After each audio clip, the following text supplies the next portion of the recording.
Good morning.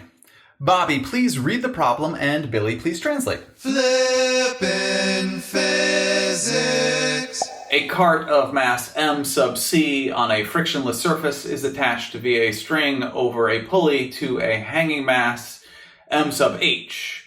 The frictionless pulley has radius capital R, mass m sub p, and rotational inertia about its axis of capital I sub p, which is equal to x times the mass of the pulley times the radius of the pulley squared. Determine the acceleration of the system. Our knowns are the mass of the pulley, the hanging mass, the mass of the cart, the radius of the pulley, capital R, the coefficient of friction equals 0 because the surface is frictionless, the rotational inertia of the pulley equals x times the mass of the pulley times the radius of the pulley squared, and acceleration equals question mark. I don't get it. What?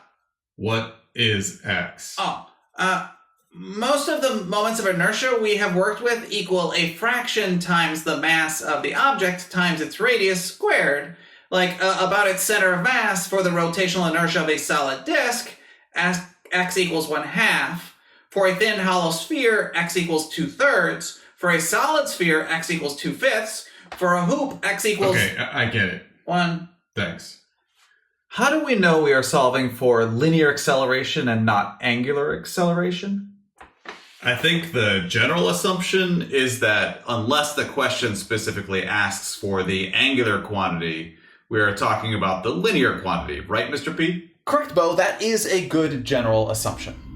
Bo, please identify all the forces acting on the hanging mass, the pulley, and the cart. Okay, that is going to be a lot of forces. Yep. Starting with the hanging mass. There is a force of gravity acting down on the hanging mass. A force of tension acts up on the hanging mass. An equal magnitude force of tension acts down on the other end of that string, right where the string comes off the pulley. That is also the force of tension from the hanging mass. Moving to the cart, there is a force of gravity acting down on the cart. There is a force normal acting upward on the cart. A force of tension acts to the left on the cart. An equal magnitude force of tension acts to the right on the other end of that string. That is also the force of tension from the cart. The pulley has mass, right, Bo? The pulley has mass. So there is a force of gravity acting down on the pulley, and therefore there must also be a force acting upward on the pulley to prevent it from accelerating downward. Let's call that a force normal acting up on the pulley. I thought the two forces of tension acting on either side of a pulley had the same magnitude. That is only true when the pulley is frictionless and massless. Because this pulley has mass, it has rotational inertia and resists angular acceleration, which makes it so the two forces of tension which act on either side of the pulley do not have to be equal in magnitude. Thanks. All right. I do want to point out that the force normal acting on the pulley does not quite act straight up.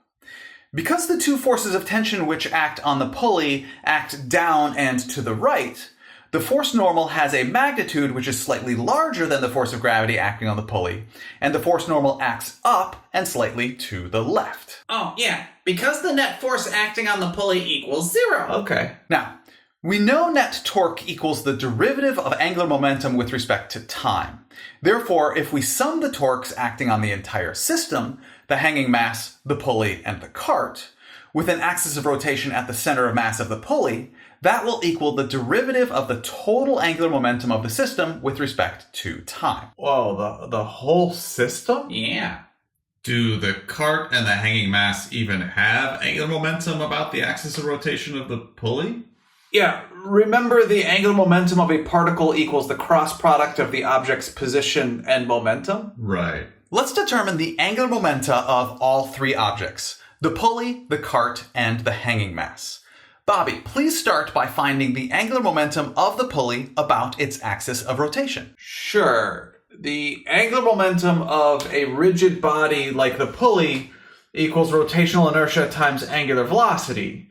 Substitute in x times mass of the pulley times radius of the pulley squared for rotational inertia. And we know tangential velocity equals radius times angular velocity. So the angular velocity of the pulley equals the tangential velocity at the outer edge of the pulley where the string is, divided by the radius of the pulley, and we can substitute that in. Radius cancels out, and we get that the angular momentum of the pulley about its axis of rotation equals x times the mass of the pulley times the radius of the pulley times the tangential velocity of the outer edge of the pulley. Thank you, Bobby. Billy, please determine the angular momentum of the cart about the axis of rotation of the pulley. Absolutely. The angular momentum of a particle equals the cross product of its r position and momentum, which equals the distance from the axis of rotation to the cart, r sub c, times the mass of the cart, times the speed of the cart, times the sine of the angle between the direction of r and the velocity of the cart. But the r position of the cart and the angle for the cart change as the cart moves toward the pulley. We did an entire lesson dedicated to this. The sine of theta equals opposite over hypotenuse. So for the cart, it equals the radius of the pulley over the r position of the cart. That means the radius of the pulley, which is constant, equals r position of the cart times the sine of theta for the cart, and we can substitute that back into the equation and get that the angular momentum of the cart equals the radius of the pulley times the mass of the cart times the speed of the cart. Actually, we can do that exact same thing for the hanging mass and get that the angular momentum of the hanging mass equals the radius of the pulley times the mass of the hanging mass times the speed of the hanging mass. And all of those speeds have the same magnitude. Which speeds? The tangential speed of the rim of the pulley, the speed of the hanging mass, and the speed of the cart. Oh, cool. Then we can label them all just v to represent the speed of the system. Thanks. Now we can determine the angular momentum of the whole system. It equals the sum of the angular momenta of all three objects. And we can substitute in the equations for angular momenta y'all just solved for. And we can factor out the radius of the pulley times the speed of the system. Remember, the whole reason we did this is because the net torque acting on the whole system with an axis of rotation at the center of the pulley equals the derivative of the total angular momentum of the system with respect to time. So now we can sum the torques acting on the whole system, one for every force that acts on any part of the system. Notice I have added a torque here caused by every single force in our free body diagrams. However, I have not yet determined if they are positive or negative. Bobby, that I'm going to let you do. I get to identify if the torques caused by each of those forces are positive or negative. Limber up! Oh yeah, the right-hand rule. Don't be too cool. Definitely not. I would not deign to be. Okay. From left to right for the direction of the torque caused by the force of gravity acting on the hanging mass.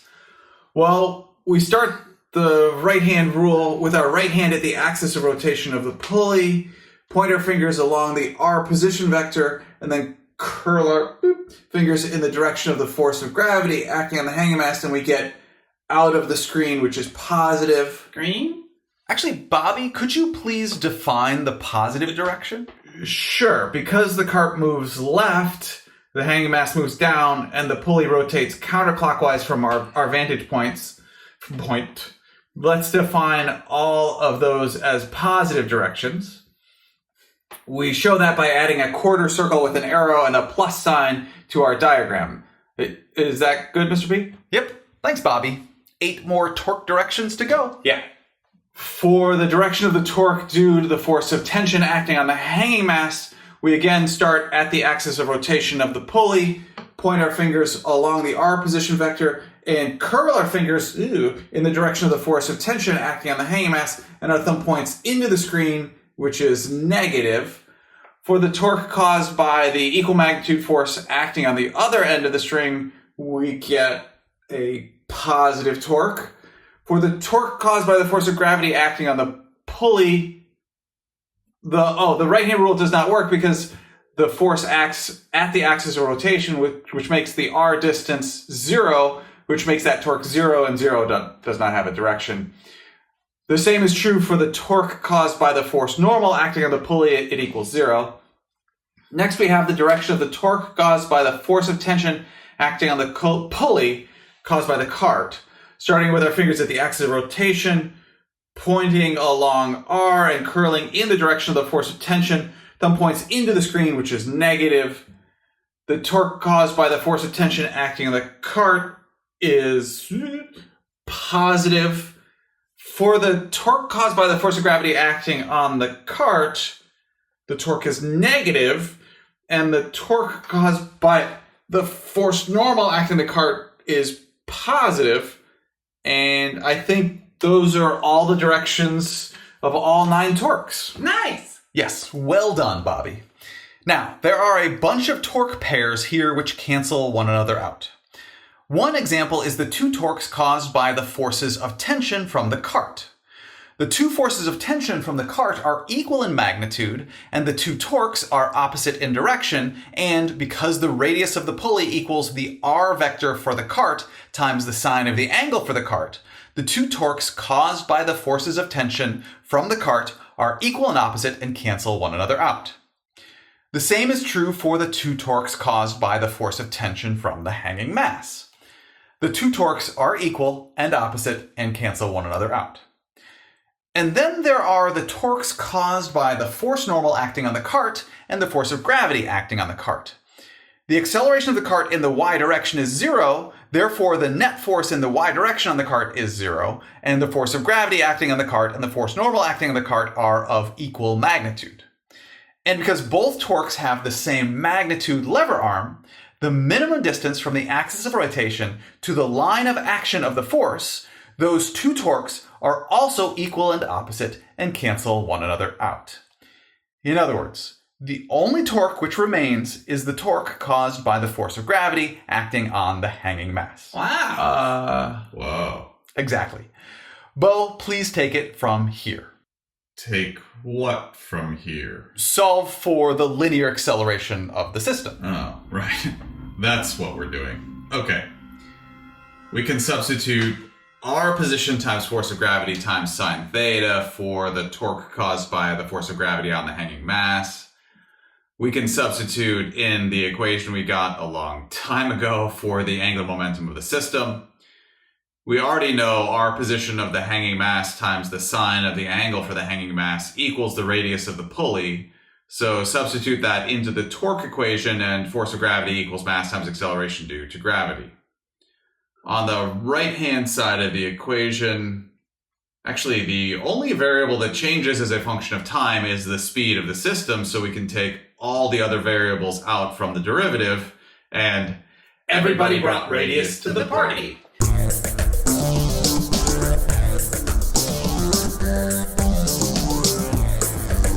everybody brought mass. And the derivative of the magnitude of velocity is the magnitude of the acceleration.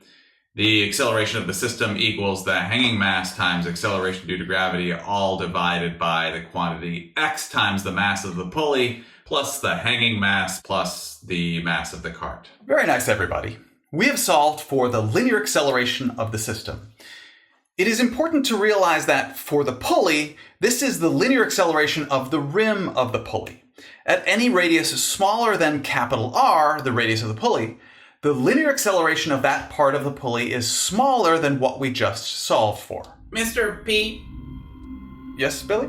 we could have solved this by summing the torques on just the pulley around the axis of rotation of the pulley, solve that in a similar fashion to what we just did, and then sum the forces on just the hanging mass in the positive direction and solve for the force of tension on the hanging mass, and then sum the forces on just the cart in the positive direction and solve for the force of tension on the cart, and then substituted both force of tension equations back into the original net torque equation and solve for acceleration.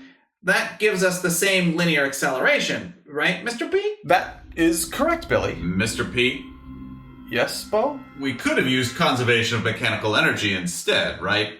I mean, if we set the initial point where everything starts, set the final point after the cart and hanging mass have moved a distance y, and set the horizontal zero line at the final height of the hanging mass, for conservation of mechanical energy, well, the cart and the pulley have no change in gravitational potential energy, so we do not need to add them to the equation. Since everything starts at rest, and the hanging mass is the only object whose gravitational potential energy changes, that is the only mechanical energy we need to consider at the beginning. At the final point, the system has rotational kinetic energy of the pulley and linear kinetic energies of the hanging mass and the cart.